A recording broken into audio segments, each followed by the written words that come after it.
This is the fourth topic in the OB lecture series. The contents of the presentation include learning components followed by definitions of learning. Then we are going to talk about the various type of learning theories. For example, classical conditioning theory given by Ivan Pavlov, the Russian psychologist.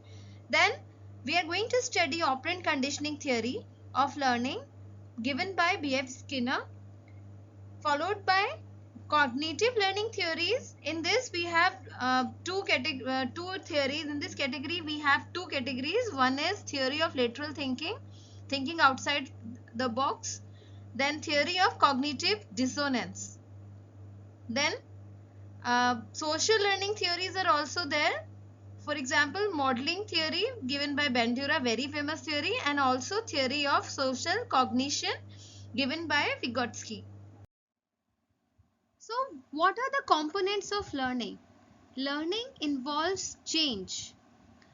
Although the change may be for good or bad from an organizational point of view, the change may not be evident until a situation arises in which a new behavior can occur, because learning is not always reflected in performance.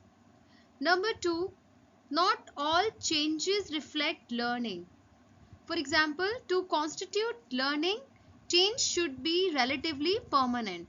Temporary changes may not be reflective as learning and fail to represent any learning as well. This is the reason that the changes in behavior caused by fatigue or drugs are not considered as a learning result. Number three, learning is reflected in behavior. A change in an individual's thought process or attitudes not accompanied by behavior is no learning. It also should be further clarified that the behavior, sometimes the person has learned something but it is not depicted in his behavior because he has some lack of motivation. So he's not resulting, his performance is not resulting into that particular behavior, so it is not learning. Number four, the change in behavior should occur as a result of practice, experience or training, commonly known as PED. P stands for practice, E stands for experience, or T stands for training. Then comes there is no standard definition of learning, as learning is a lifelong process. It has no boundaries. So we cannot say that this is the perfect definition of learning and this is not. On the basis of the 5 components, there are 3 definitions which have come out as of learning. Number 1, learning may be defined as a relatively permanent change in the behavior that occurs as a result of prior experience. Also, learning is described as the process of having one's behavior modified more or less permanently by what he does and the consequences of his action, or by what he observes. Number 3, learning can be defined as relatively permanent change in the behavior potentiality that results from a reinforced practice or experience. But if you ask me what is my definition of learning, I always tell it to my students that make it simple. So according to me, learning can be defined as a change in behavior relatively permanent as a result of PED. That is P for practice, E for experience and T for training. That is the most common definition. I repeat again. Learning can be defined as a change in behavior relatively permanent as a result of PED, practice, experience and training.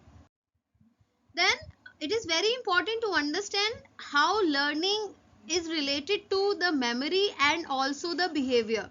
For example, you can see this image where there are 5 sources the learning is happening, like environment, practice, knowledge, training and also experience. They are causing learning. So learning can be of 2 types. One is explicit learning, means conscious learning, and another is implicit learning, means unconscious learning, means no intentions were there involved in order to learn, but it is still happening and it is more effective as compared to the explicit learning.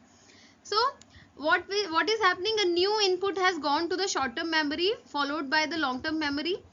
Then from long term memory, it can be retrieved by the individual in certain situations, and then as a result of that we can see the change in the behavior of the person. So this is how learning can be seen in the change in the behavior of a person.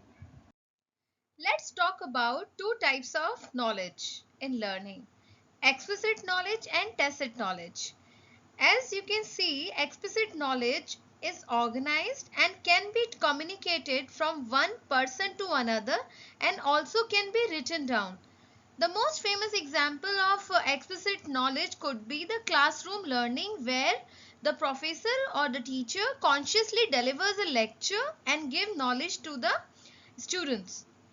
However, explicit knowledge is only a small portion of the total knowledge. Tacit knowledge. It is acquired through observation and direct hands-on experience rather than listening to someone. And also it is the idea that one knows more than what he or she can tell. Means you must be knowing a lot, but you cannot communicate everything. It is embedded in our actions and the ways of thinking, but it's not clearly understood and also therefore cannot be communicated explicitly. For example, swimming styles, then driving, then playing some musical instrument. These are the examples. Then since this knowledge, tacit knowledge is not documented, it is quickly lost when the employees leave the organization.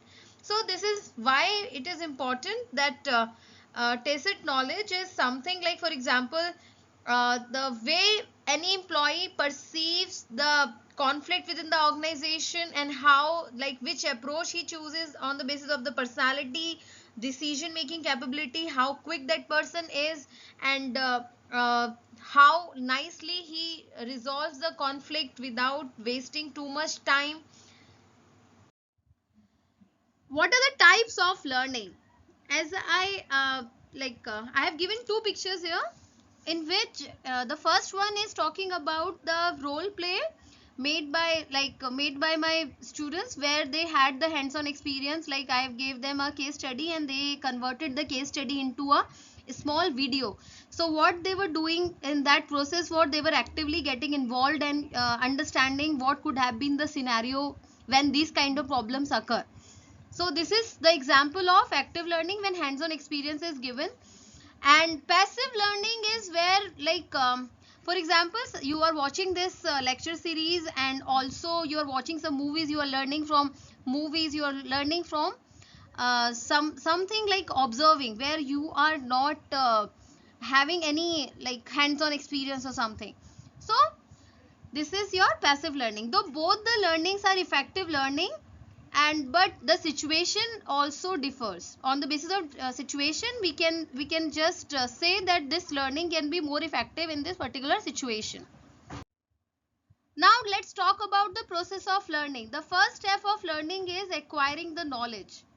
Number 2, assimilation or retention of knowledge. Number 3, internalization of new knowledge. Then application of new knowledge. Then number 5, using learning in all situations. Then number 6, self-monitored learning. So let's start with the first point, that is acquiring knowledge. The first step of learning is acquiring new input in terms of knowledge and understanding. That is your cognition, where your mind is involved. Then the second is, that could be physical motor activity or new behavior. It could be anything, or change in attitude or some new value system. It is also been said by research that more quick your learning or new input is, the more effective learning would be. Then the second point is, the second point in the step learning step is learning process is, assimilation or retention, where we have understood like how we are having it. Like, for example, in the previous slide we talked about getting a new input. Then second is, we are assimilating the new input, because if we are not assimilating if the new input is short lived, then there would be no effective learning. So quick acquisition, we have acquired the new input in terms of various sources, and then we are going to retain it for a length of time, followed by if the input is short-lived in the memory, learning will not be effective. So it has like time also matters. Then comes your internalization of the new knowledge.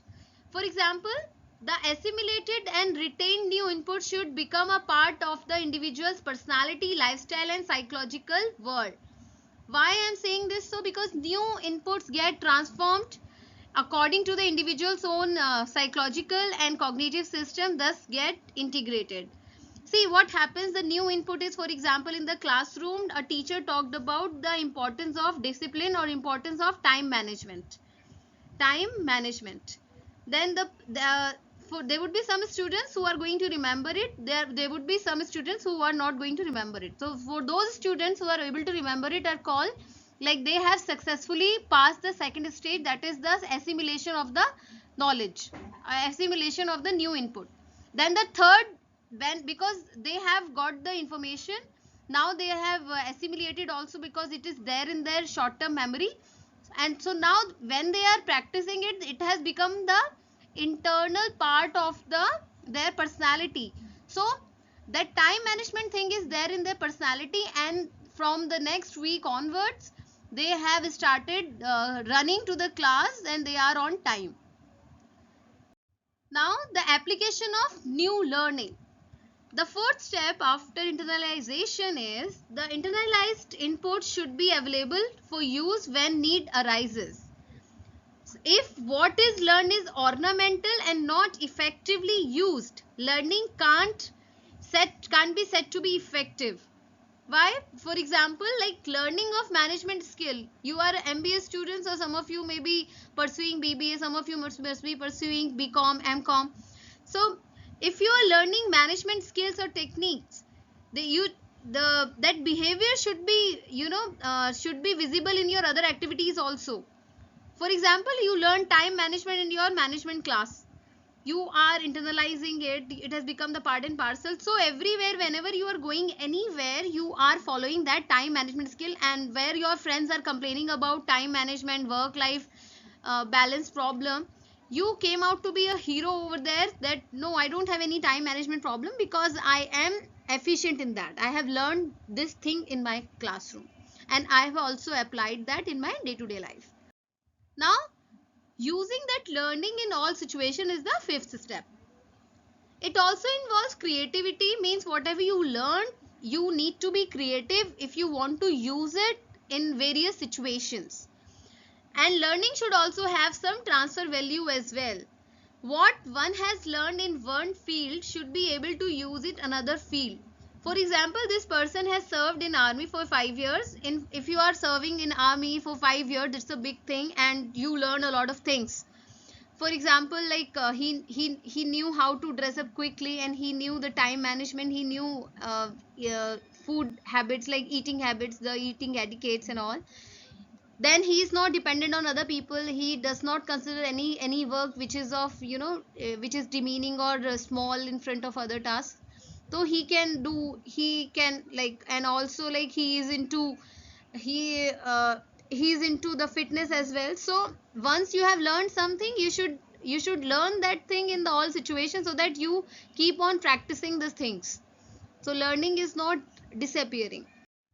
Now the sixth one is very important, self-monitored learning. For example, you are learning only 10% things in the class, but 90% things you are going to learn based on that if you are self-monitored, because your teacher cannot come after you the whole day, the whole year, even for like more than 2-3 hours. You have to be self-monitored in the learning process if you want to be successful in life. Let's take the example of a child. After the child has learned to take the first few steps, it learns to walk and balance itself on its own. In the absence of this growth, the in the absence of this kind of behavior, the growth of the child will remain limited. So it increases the person's capability for learning more on his own, and this does happen in effective learning. So if you want the learning should be effective, it should be self monitored. Your active involvement is important. Now let's talk about the theories of learning. It's a wonderful topic because this is how we are going to learn about how learning happen.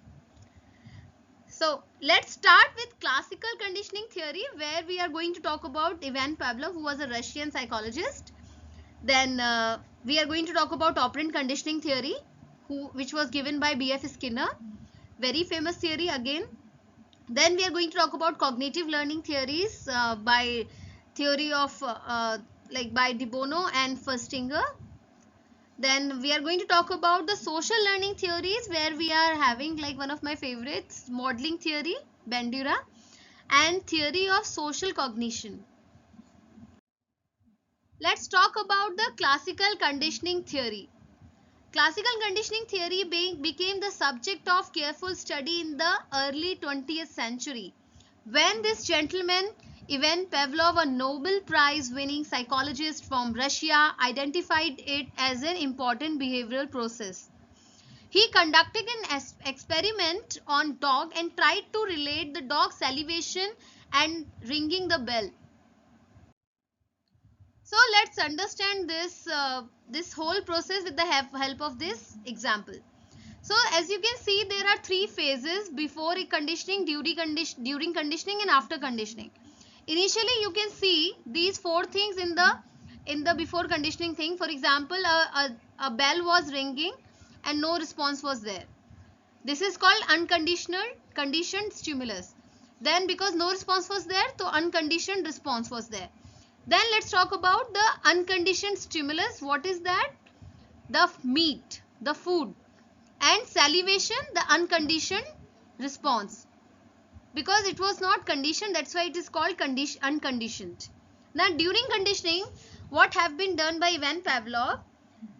The ringing of the bell was introduced. First, he used to ring the bell, then the food used to be given to the dog, and dog used to salivate. So slowly and gradually, when over a period of time that this whole process was being repeated, what happened? Dog started salivating after ringing the bell, because he associated the moment the bell is ringing, after that he is getting his food. So after the conditioning, what happened? It was found that the bell was ringing, no food was given, still dog was salivating. The example of this classical conditioning can be understood with the help of organizational setting, where employees learn to associate specific events with the certain behavior. For example, at a manufacturing plant, let's take the example of a manufacturing plant, where employees begin to associate the cleaning of windows or with the visits from the top executives from the headquarters. Eventually they would act professionally whenever the windows were cleaned, even when no visit was scheduled. So for example, earlier it was unconditioned stimuli and it was unconditioned response. Then over a period of time, we saw that when the cleaning was happening, immediately after that the top executives were visiting, and after that, because when the top executive visit, the people, the employees of the organization behave more professionally as compared to the normal days, because they're like, this is something called impression management also, and then they don't want to get scoldings, or they don't want to have a negative impression. Then so what happened, like whenever in future, this is during conditioning, this is before conditioning, and this is after conditioning. So whenever they used to see that the plant is getting cleaned up or the windows are getting cleaned up, so they used to start acting like more professionally, because they assumed that top executives are going to visit the plant. So this is how this happens in the office scenario as well.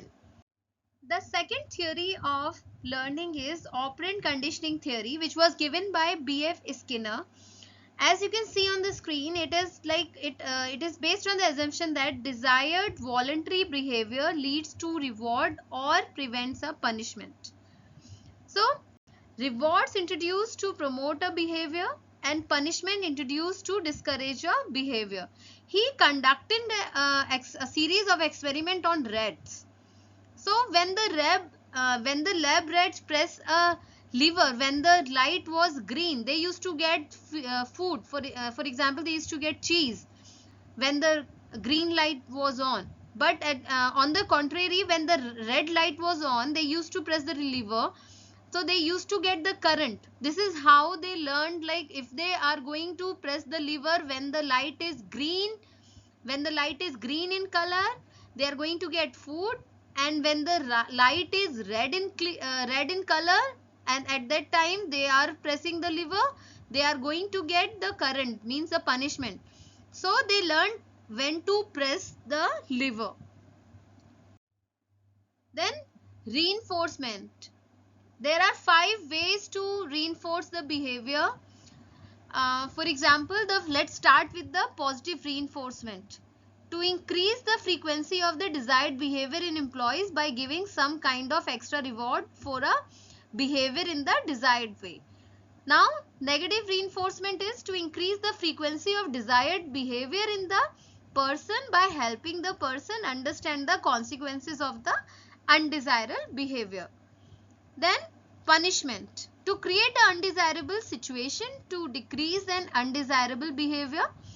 And extinction, extinction means to remove all the stimuli that reinforce a particular behavior, to stop or weaken that behavior if any behavior is not followed. Then let's talk about shaping. To impart new learning in the graduated steps. 2 ways of shaping or modifying behavior are graduated challenging success or schedular reinforcement. Reinforcement and modification of student behavior. A classroom example. Number 1, positive reinforcement. A teacher starts praising the student for answering a question correctly and encouraging more participation. Number 2, negative reinforcement. A teacher stops giving extra homework when the students improve their grades. Then comes the punishment. Punishment. A student is given detention for talking during a class, or he gets a scolding as well. Then comes extinction. A teacher stops responding to a student's disruptive behavior, leading the behavior to decrease over a period of time. Then lastly, shaping. A teacher rewards a student step by step for gradually improving his math skills, starting with the completing easier problems.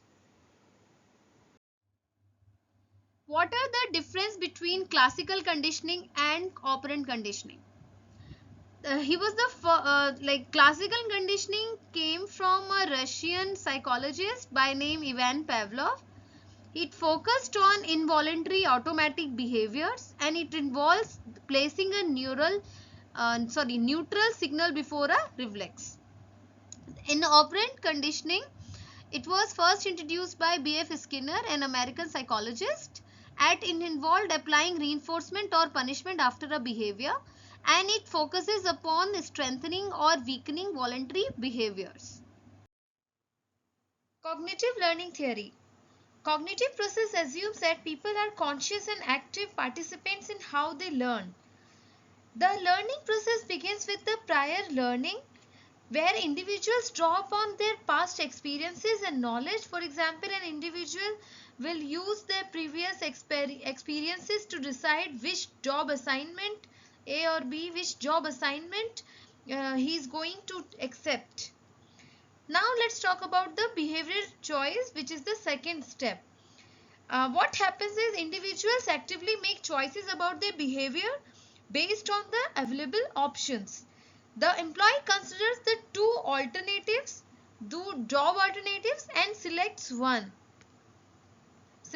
only one. Then the third step is perceived consequences, where individuals recognize the outcome of their choices.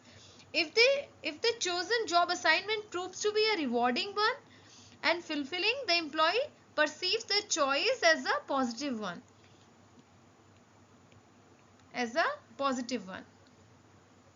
Evaluation of the future behavior, because after doing this he evaluates the future behavior. Individuals evaluate the consequences of their choices and integrate these insights into the prior learning. This evaluation influences their future decisions also, and leading them to make similar choices if faced with the similar kind of problems in future. Cognitive learning theory or theory of lateral thinking by Bono. Many problems require a different perspective to solve the problem successfully. For example, lateral thinking. This is a concept which is introduced by Edward de Bono in 1967. It involves solving the problems through an indirect and creative approach rather than a straightforward or logical method. It also encourages thinking outside of the box and arrive at solutions that are not immediately observable or that cannot be observed directly. So, for example, I tell you a story. There was a merchant who owes some money to the money lender. He is a merchant and he is the money lender. So, money lender proposed to cancel debt based on a choice of stones. A merchant to resolve the debt, the money lender set up a challenge. The merchant's daughter had to choose between two stones from a bag. If she picks white stone, the debt would be cancelled. But if she chooses the black stone, then the money lender will marry the daughter of the merchant. The merchant secretly placed two black stones in the bag at the time of this activity. The money lender fixes the outcome by putting two black stones in the bag. Daughter sees this and immediately picks up the black stone, picks up a stone and dropped it on the ground. The ground was full of stones, so it got mixed with the other stones. Then she points out that the stone she had picked must be in the opposite color, that is white. This is how, using the lateral thinking, girls solve the problem of this whole issue, and now she is being saved and debt is also cancelled. So this is the perfect example of lateral thinking. Theory of cognitive dissonance is the second theory in cognitive learning theories. This theory was developed by psychologist Leon Festinger in 1957. This theory suggests that people experience psychological discomfort, which is also called dissonance, when they hold two or more contradictory beliefs, attitudes, or behaviors simultaneously.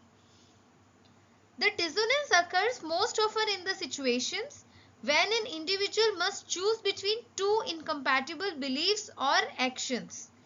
For example, you are a student and you are honest, but also you don't know some answer. So you want to cheat, but you're not able to cheat, and sometimes you did cheating and after that you're not feeling good because your core value system is honesty is the best policy. I'm going to give you another example in the next slide of smokers. So let's take the example of smoker, the belief system and the behavior. For example, many people know that smoking is injurious to health. It is injurious to health, still they don't quit. So what happens if someone values health but smokes? The dissonance between their behavior, that is smoking, and their value system, that is health, might lead them to either quit smoking, rationalize smoking as less harmful, or alter their health beliefs to justify smoking. It can be done on the basis of three things. One thing could be the smoker can change the behavior, means he can quit smoking. Number two, change the beliefs. He can change the belief that actually uh, smoking is not that harmful for the health and it also reduces stress. Then adding new cognition. He said fine, it may be harmful as of now, but there are many people who are living healthily with smoking also, and there are many people who are not smoking but still having a lot of difficulty or health problems. So this is how, like, with three things he can change the dissonance in the behavior. Another example could be the meat paradox. The meat paradox, as it is also referred by the name itself, it refers to the cognitive dissonance people experience especially when they enjoy eating meat, but also they care about the animal welfare. So this paradox is a conflict between their behavior, that is the consumption of the meat, and their belief system, that is valuing animal rights and welfare. Let's take the example of Dia Mirza. Dia Mirza, well-known Bollywood actress and the environmental advocate, appeared in cooking video preparing a meat dish. She is known for her advocacy for the sustainable living and animal rights and environmental protection. So this created a cognitive dissonance among her followers who perceive her a promoter of compassionate living. The fourth category in this learning theory is social learning theories. In social learning theory, we are going to study two theories. One is modeling theory by Bandura, very famous. And the second theory is theory of social cognition, given by Vygotsky. So let's start with modeling theory by Bandura. Bandura said that we learn by observing and imitating the behavior of others. For example, role models. And in modern times, it is viewed as like this is a theory which can be seen in the world of corporate training and education, where a lot of examples and role plays are given, where we have to imitate how they are, what they are doing. So, in other words, it can be said that humans learn from observing and copying what others do. Let's talk about the four phases of social learning. The first one is attention, the second one is retention, then third one is reproduction, and the fourth one is motivation. Whether the learning has happened or not, it will depend on the motivation. Let's talk about the Bobo doll experiments. The Bobo doll experiments was a series of studies conducted by psychologist Albert Bandura in the early 1960s to investigate how children learn and imitate behavior. So these experiments are the key part of the social learning theory, which emphasizes the role of observation, imitation and modeling in learning. In these experiments, children were exposed to different model behavior, and as a result, if it was found that children who witnessed violent behavior or aggressive behavior like hitting the Bobo doll violently or beating it, they also resulted in the same thing. As you can see in the picture, the boy is hitting, throwing it, means this is all full of hatred. So this is how children learn behavior by observing the role models. Now let's talk about the theory of social cognition given by Vygotsky. Lev Vygotsky's theory of social cognition often associated with his work of socio-cultural theory, and it also emphasizes the fundamental role that social interaction plays in cognitive development of the people or child. So the first one is social interaction, the second one is zone of proximal development, commonly known as ZPD, then scaffolding, then cultural tools and mediated learning, and internalization is the fifth one. We are going to study all five in the upcoming slides. Let's start with social interaction. Vygotsky argued that cognitive development is deeply rooted in the social interaction in day-to-day lives.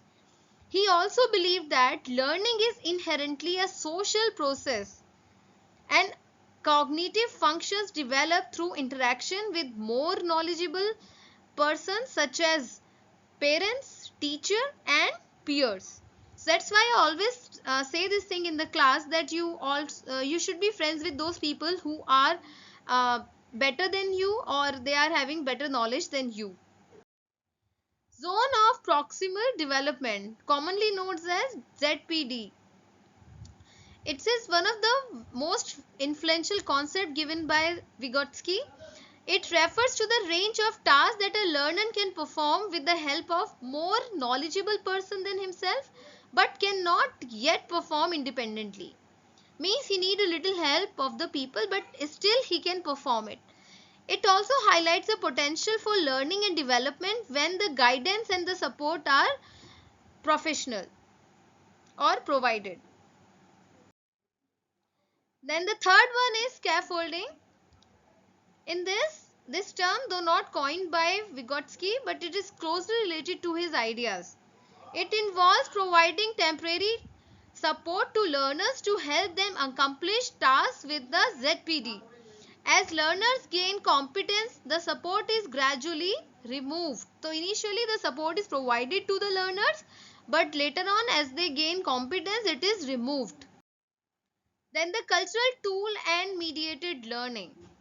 Vygotsky emphasized the cognitive development is mediated by cultural tools, including language, symbols, and technologies.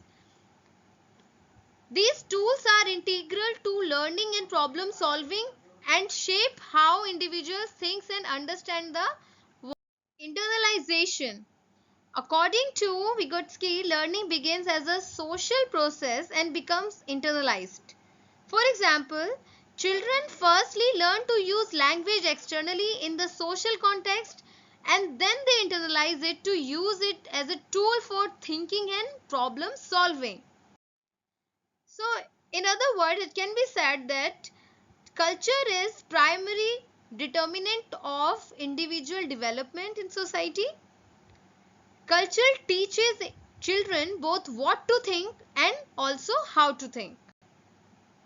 Language is the primary form of interaction through which adults transmit to the child a rich body of knowledge that exists in their culture.